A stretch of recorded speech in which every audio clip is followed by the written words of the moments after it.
Hey friends, welcome back to the Tommy Obenchain Podcast. I'm Tommy Obenchain, your host, and I'm thrilled to be with you from Dallas tonight recording. And in that, wherever you're listening from and whatever time it is where you are, good day, good evening. I hope you're well. And I'm excited to be back with, this episode. We've got a lot to cover, and we're going to try to keep it in some capacity quick, not abruptly so, just with the intent of not being especially verbose, because if you are a frequent listener, you know that I can be especially verbose. And the goal is that this is more snackable, shall we say, or something like that, versus being this, novel that you're forced to listen to. No one's forced to listen to this. That's a good thing. But nonetheless, trying to keep it succinct. That's the word of the night. So with that, welcome back to what it's intended to be, a succinct podcast, and that being the greater spirit core that we're trying to, carry forward with here. So thank you. Welcome. This is the Tommy Obenchain Podcast. I'm delighted to be with you. And we've got a great show ahead. Really, a few things we're going to cover on. I want to just talk through this week in the world of travel, adventures, points, miles. There's been a lot going on and a lot of good things to touch on for sure. Then I want to give you a quick update on news that I broke last week that we are launching a travel agency. Just kidding. But in fact, I have reaffiliated with a travel agency for subscribers and listeners in an effort to, add more value to what we're doing here. And in that place, I'm really excited because my vision is really long range. I want to help millions of people travel better, is what's true. And that's a big vision.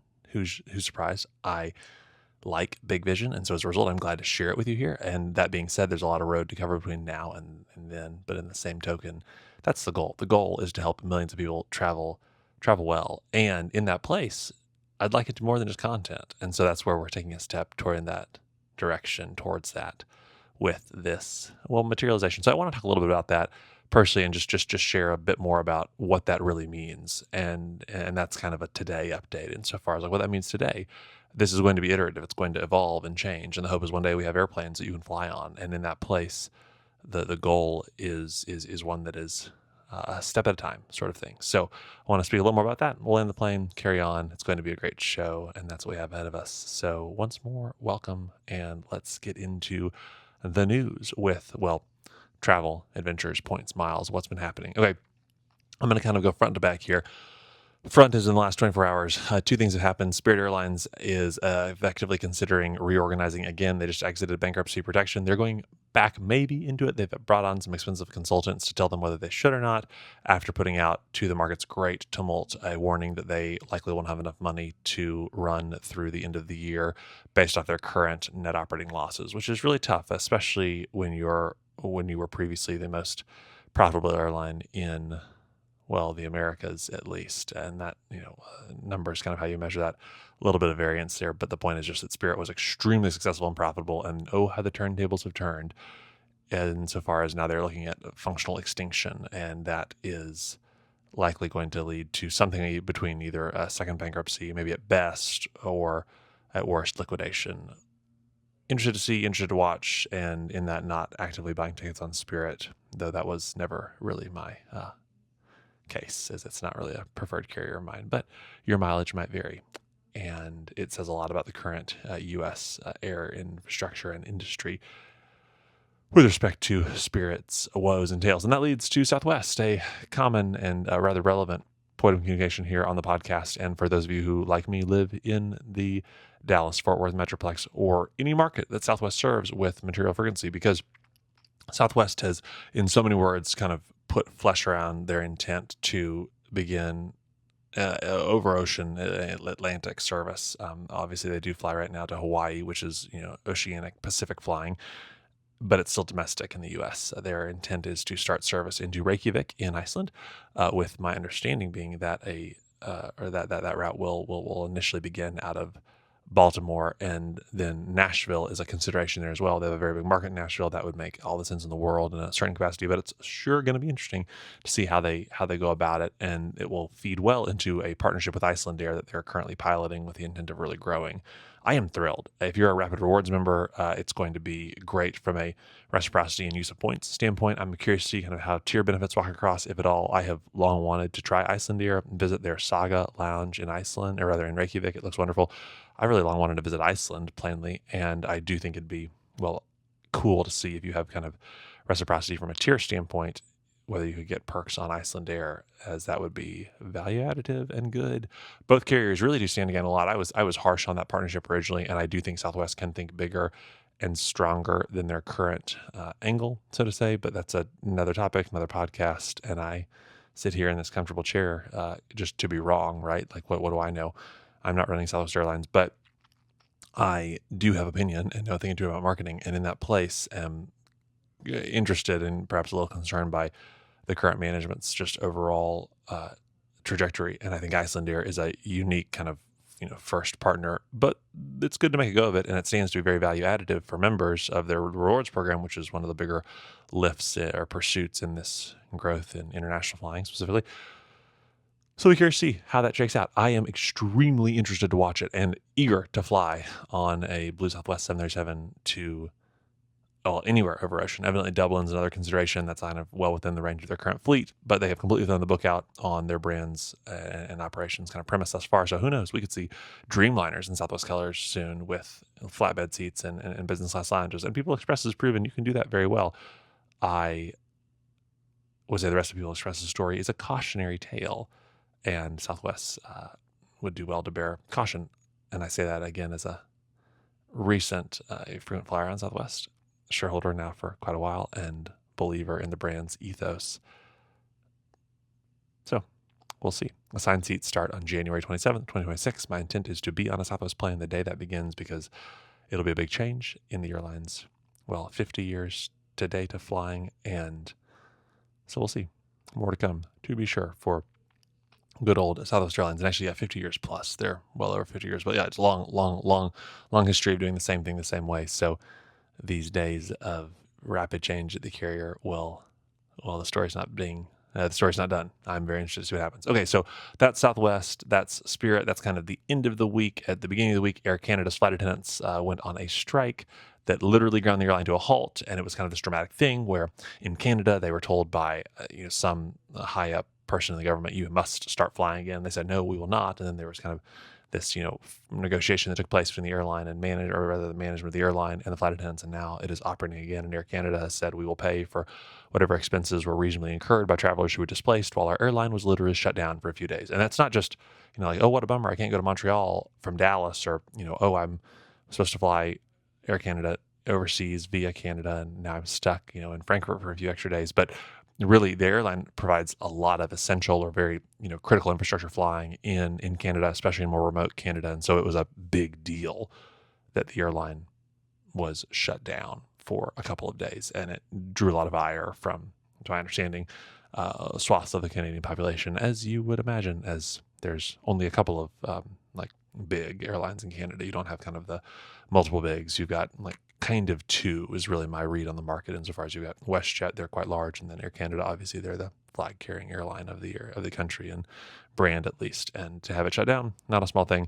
There are other carriers. I'm thinking about Porter, for example. There are other very tenable carriers in Canada, but they're smaller by scale. So big deal. Air Canada's operating again. Woohoo! And then more news from, in this instance, the Pacific Northwest in the States, but the combined Alaska and Hawaiian Airlines, which will maintain and continue to fly under the two individual brands of those two wonderful and continental, but not lower 48 states of the USA, which is all kind of ironic when you think about it. Alaska Airlines is based in Seattle, but obviously they're bearing the flag and kind of carrying the name of Alaska, which is such a cool place that I've only ever flown over, really eager to go there. And then now they're merging with Hawaiian Airlines. And so this is kind of this really cool carrier for the US market, at least, with a lot of room to kind of grow in scope and size. We'll see, but I think that stands to be the case. And in that place, there are two brands. They're not merging into one, but they are consolidating a rewards program into one. And they're going from Alaska Mileage Plan and Hawaiian Miles into what they're calling Atmos Rewards. And they've got kind of, branded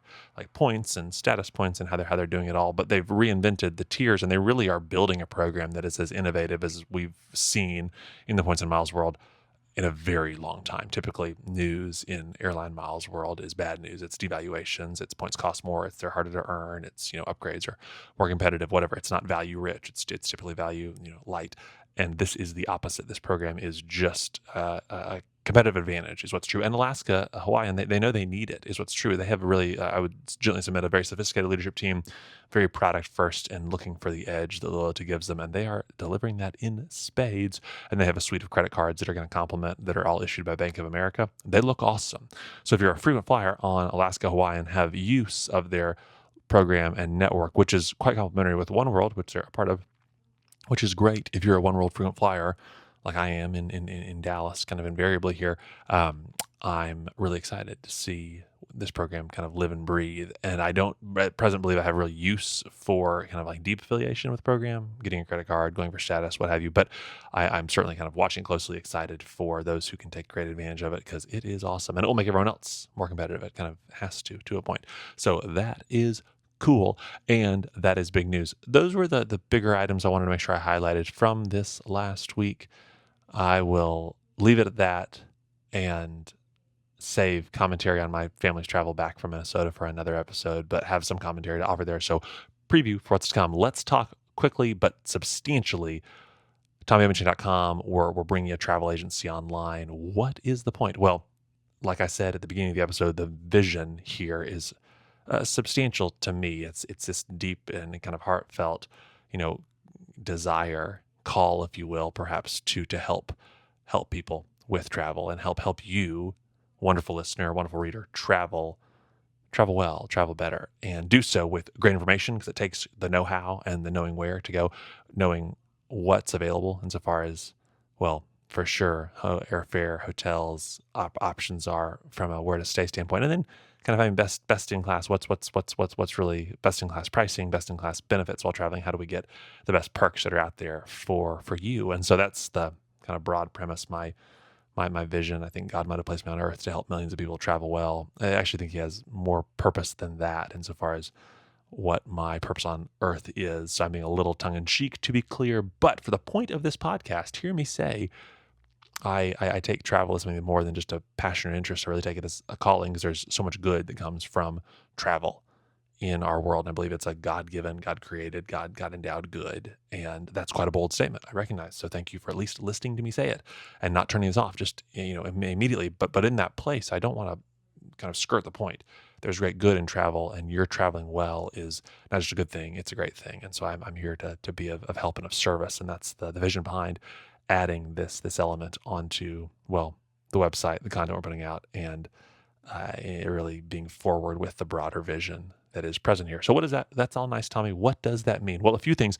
Here's what's real today. This is all being built presently. So what's coming online soon, I've got to finish a few things and then have to kind of be finished and built out, is a new dedicated booking platform for subscribers, which is going to be awesome. And it's really going to give you access to the best hotel rates that are available on an industry basis with the best perks that are available on an industry basis. It's going to be like having access to insider programs like Amex Fine Hotels and Resorts or Four Seasons Preferred Partners, but it will be member or subscriber only and a consolidated place to find all of it. And it's going to be awesome. And so that's big, and that's going to be self-service and really good. And then complementary to that, we're going to, or kind of adjacent to that, better said, I'm going to roll out just a booking service where I can both book travel for you, plan your trips for you. There'll be a flat fee associated with that, and it's going to be really value rich, and it's going to be especially awesome if you're a subscriber and listener, which if you're listening to this, you already are. So woohoo. But that being said, it's what's coming there. And then there's going to be finally kind of a third element here, which is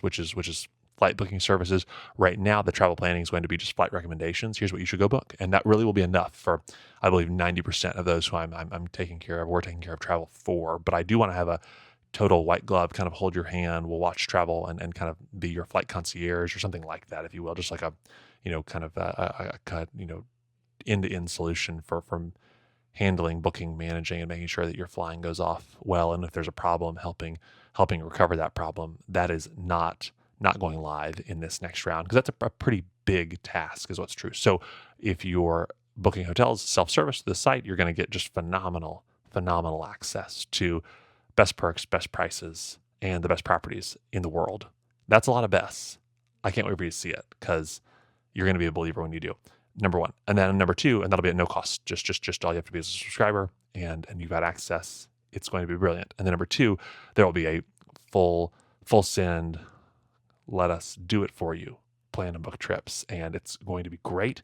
And there's an app that we're going to use to make that all come together, so you have really easy access to everything that's been planned and booked for you. And it'll be just a best-in-class type of solution for your travel. That's a kind of rigid way of putting it, but it's going to be very, very well, both user-friendly and just excellent. We're going to plan excellent trips. You're going to have excellent itineraries, and it's going to be very easy to use and then delightful to go with. And we'll be the agent to take care of it all for you. And what I'm saying is that full service option will have a booking fee associated with it, and it's going to be just terrific for bigger or more complicated trips or trips with more people. There'll be instances where that'll be quite useful, I expect. And what's also fun is I've got great insider access to both guides and just destination info that is industry only that you'll have access to as well, which will be great. And then finally, and this is not yet available, but there'll be this kind of flight booking component, air component, which is going to be terrific and very much white glove and not yet live, because that's a whole nother level of infrastructure, so to say, that needs to be built out to be able to support that well for you.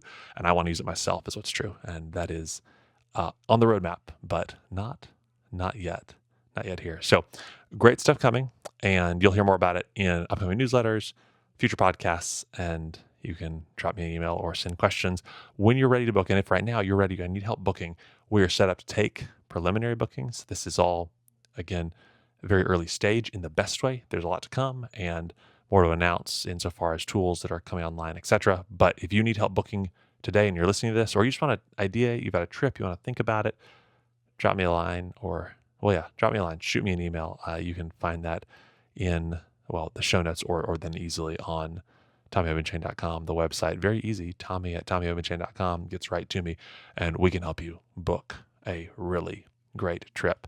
So that's what's ahead. I'll be in touch. And with that, I'm going to land the plane on the show. Thank you for listening to this week's podcast. It is great to fly with you here. It's great to fly with you in general, and I'm grateful to have you here and a part of what we're building. You are the hero of the story. And until next time, I'm Tommy Obenchain, signing off.